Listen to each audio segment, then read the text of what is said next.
So hello everyone, लेकर आ चुका हूं आपके लिए मोस्ट अवेटेड वीडियो। जैसा कि आप लोगों ने एग्ज़ाम से पहले ही रिक्वेस्ट की थी कि एसएससी जीडी में जैसे जिस पैटर्न पर क्वेश्चन आएगा आप उसके अकॉर्डिंग वीडियोस लेकर आइएगा और पूरा रिवीजन करवाइएगा। साथ ही जो इंपॉर्टेंट चीज़ें, इंपॉर्टेंट बुलेट पॉइंट है, उनको सारी चीज़ें यहाँ कवर कराने वाला हूँ आपको।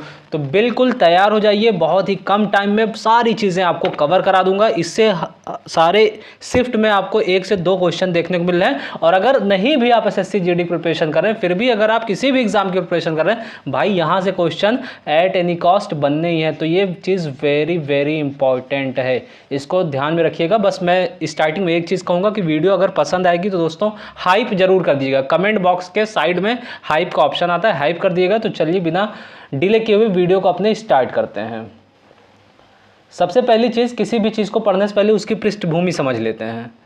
देखिए यहाँ पर पंचवर्षीय योजनाओं की पृष्ठभूमि के बारे में बात करें तो भारत में आर्थिक नियोजन का विचार सबसे पहले मोक्ष गंडम विश्वेश्वरैया ने 1934 में अपनी पुस्तक प्लान्ड इकोनॉमी फॉर इंडिया में दिया था। तो देखिए थोड़ा अजीब सा नाम है, तो अगर आपको ऐसा दिखे कि किसके बेस पर आधारित है, मतलब किसके बेस पर इसको लाया गया है, किसकी बुक थी, तो इन्होंने प्लान्ड इकोनॉमी फॉर इंडिया में बताया था। कौन था? मोक्ष गंडम विश्वेश्वरैया ने 1934 में बताया था। इसके बाद 1938 में जवाहरलाल नेहरू की अध्यक्षता में नेशनल प्लानिंग कमेटी का गठन हुआ था। ठीक है ना। देखिए 1950 में प्लानिंग कमीशन का गठन किया गया। अब प्लानिंग कमीशन क्या था इसके बारे में समझ लेते हैं।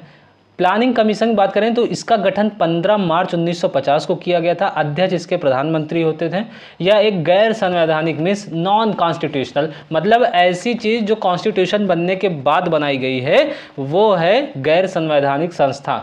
ठीक है ना। मुख्य कार्य इनका क्या था कि देश की आर्थिक नियोजन योजनाओं का निर्माण, और 2015 में इसे समाप्त करके नीति आयोग बनाया गया है। इतनी सारी चीज़ें आपको पता होनी चाहिए, बहुत ही इंपॉर्टेंट और कॉमन बात है। अब पंचवर्षीय योजनाओं का वर्गीकरण पहले इधर शॉर्टकट में पढ़ लेते हैं। ठीक है ना। जो फर्स्ट प्लान आया था 5 ईयर प्लान का, वो एग्रीकल्चर ओरिएंटेड थी। सेकेंड प्लान था आपका इंडस्ट्री ओरिएंटेड। थर्ड प्लान था आपका इकोनॉमिक क्राइसिस जो कि हुआ था और ये बुरी तरीके से फेल रही थी। 5th और 6th प्लान सोशल जस्टिस और पॉवर्टी रिमूवल पर बेस्ड था। और 8th प्लान आपको पता है एलपीजी लिबरलाइजेशन फेज पर बेस्ड था। अब सब चीज़ का डिटेल्ड एनालिसिस करते हैं, पूरा स्टार्टिंग से पढ़ते हैं।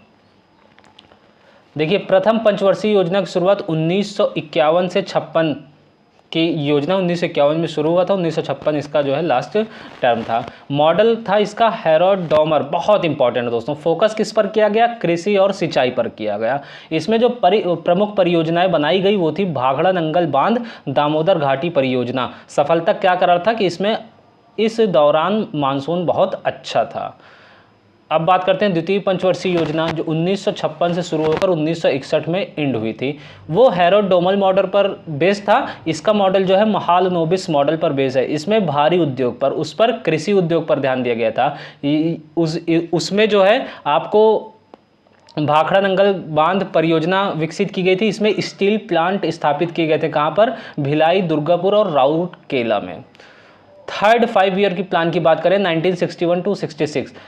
ये मॉडल बहुत कम पूछता है बट फिर भी आपको ध्यान रखना चाहिए क्योंकि भाई कोई भी क्वेश्चन कहीं से भी आ सकता है।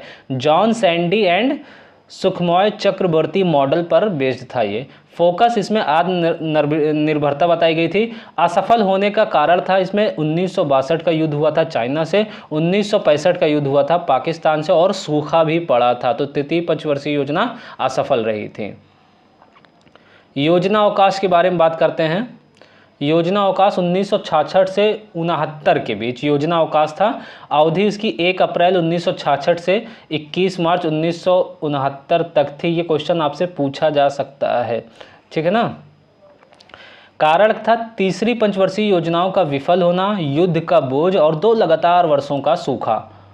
विशेषता क्या थी इसकी? इस अवधि में 3 वार्षिक योजनाएं 1966 से 67, 67 से 68 प्लस 68 से 69 बनाई गई थी। देखिए पंचवर्षीय योजना जब रोक कर रखी गई थी इन योजना अवकाश लगाया गया था, तो काम किससे चलाया जा रहा था? वार्षिक योजनाओं से चलाया जा रहा था। प्राथमिकता क्या थी? कृषि और उससे जुड़े क्षेत्रों के साथ साथ औद्योगिक विकास पर जोर दिया गया। प्रमुख घटना क्या था? रुपयों का अवमूल्यन 1966 में, और कृषि में नई तकनीक का उपयोग हरित क्रांति के उसमें लाया गया था। चतुर्थ योजना के बारे में बात करते हैं भाई।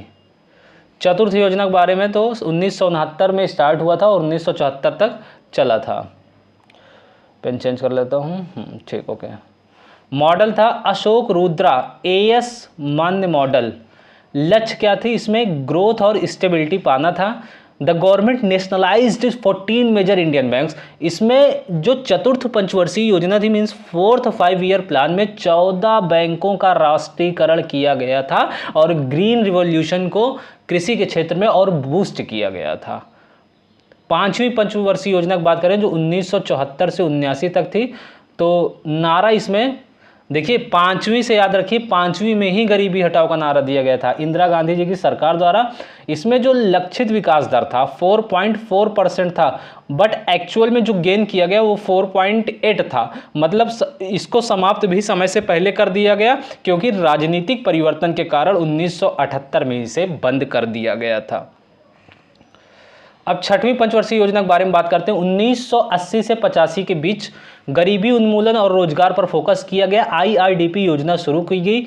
शिवरामन, वेरी इंपॉर्टेंट, शिवरामन समिति की सिफारिशों के आधार पर 1982 में राष्ट्रीय कृषि एवं ग्रामीण विकास बैंक नाबार्ड की स्थापना करके ग्रामीण और कृषि ऋण को मजबूत किया गया।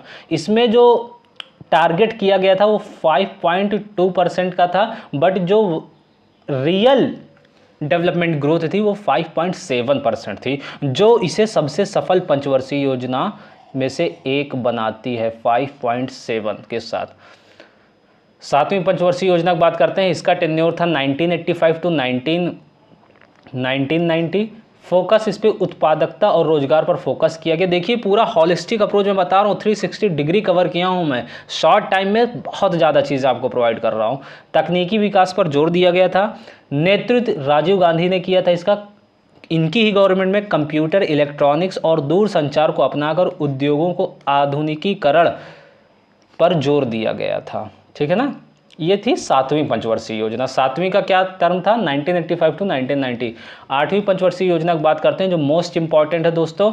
8वीं में इसमें देर हुई थी क्योंकि राजनीतिक अस्थिरता चल रही थी। LPG रिफॉर्म लागू हुआ था। लिबरलाइजेशन मैंने ऊपर ही बताया था आपको LPG के बारे में, तो यही है LPG, लिबरलाइजेशन, प्राइवेटाइजेशन, ग्लोबलाइजेशन और मानव संसाधन विकास का लक्ष्य था इसमें। अब बात करते हैं 9वीं पंचवर्षीय योजना 1997 टू 2002। 9वीं, इस योजना का विषय था सामाजिक न्याय के साथ विकास। इसको याद रखिएगा, ये आपसे पूछा जाता है, कई बार मल्टीपल टाइम्स पूछा गया है। ग्रोथ विद सोशल जस्टिस और ग्रामीण विकास पर फोकस किया गया। 10वीं 2002 से 2007, इसमें क्या था? इसमें मॉनिटरेबल टारगेट इंट्रोड्यूस्ड। इसका उद्देश्य लैंगिक असमानता को कम करना था, विशेष रूप से शिक्षा और वेतनभोगी रोजगार में।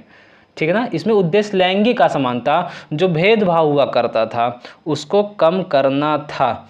तो इसी के लिए इसे जो है इंट्रोड्यूस किया गया था। वन सेकेंड, इंट्रोड्यूस्ड,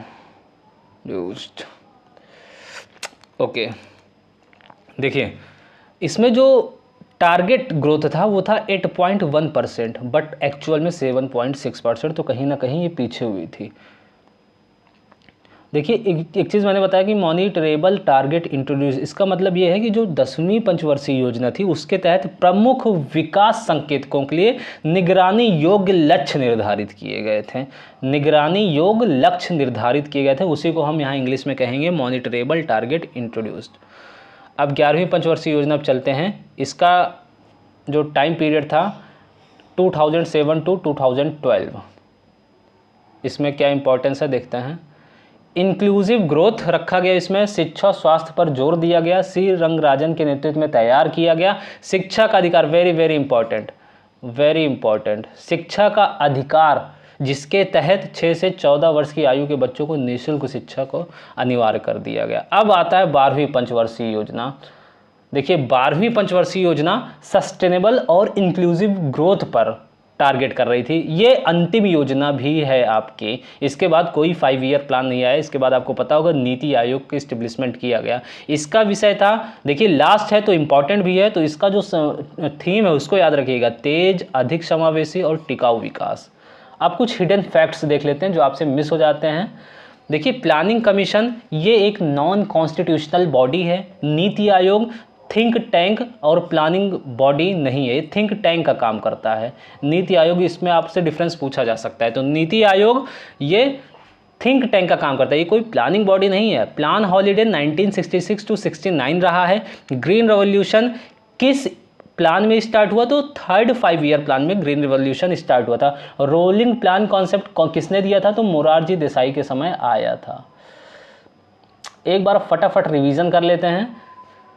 पहले में एग्रीकल्चर पर फोकस किया गया, दूसरे में इंडस्ट्री पर, तीसरी फेल रही, चौथे में स्टेबिलिटी आई, पांचवें में गरीबी हटाओ का नारा दिया गया, छठवें में एम्प्लॉयमेंट पर बात की गई, सातवां प्रोडक्टिविटी के ऊपर बेस्ड था और आठवें में एलपीजी इंट्रोड्यूस किया। 1992 से जो आपका 5 ईयर प्लान स्टार्ट हुआ था उसमें लिबरलाइजेशन, प्राइवेटाइजेशन और ग्लोबलाइजेशन।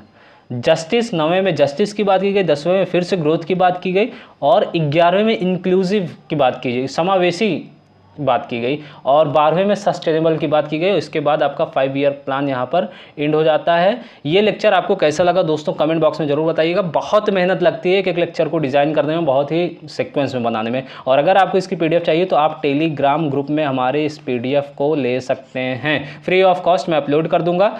टेलीग्राम ग्रुप का यूज़र नेम मैं आपको बता देता हूँ, डिस्क्रिप्शन बॉक्स में भी आपको मिल जाएगा। इरफान का कॉन्सेप्ट आप सर्च कर सकते हैं, आपको पहले ही सर्चिंग में मिल जाएगा। होप सो ये वीडियो आपको पसंद आई होगी। मिलता हूँ आपके साथ एक नए वीडियो के साथ, तब तक के लिए आप चैनल को सब्सक्राइब करके रखिएगा। Thanks for watching.